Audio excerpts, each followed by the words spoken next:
Hello everyone and welcome back to a new video. In this video, I'm going to show you guys how you can save an audio from Messenger. So if you guys want to learn how to do it, just follow the steps that I'm going to show you. As you can see guys, I'm right now in Messenger and this is how the homepage looks like. So right here in the bottom, you're going to find all of the sections. Here you're going to find the chats section, people, and right here, you're going to find stories. So right now, I'm going to click on the chats section. Then right here, you're going to find all of your conversations. And here in the top, you're going to find your notes and also your friends' notes.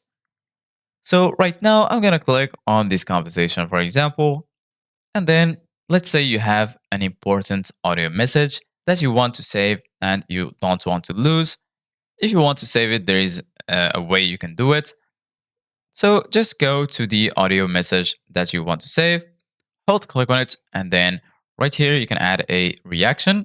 And in the bottom, you're gonna find the option to reply for the message. Here you're gonna find pin, forward, and here you're gonna find some more options like bump and remove.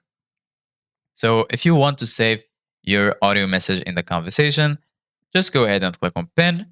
And then as you can see guys, once you add the pin to the message, you can go back anytime directly to the message just when you enter the conversation. There is also another way to save your message is by going to the audio message, hold click on it, and then click on more or click on forward. And then once you do that, go ahead and send the message to yourself. So once you do that, as you can see, guys, you're going to be able to send the audio message to your conversation. And then you can go back to it anytime. So this is it guys for today's video. Thank you guys for watching. See you guys in the next video.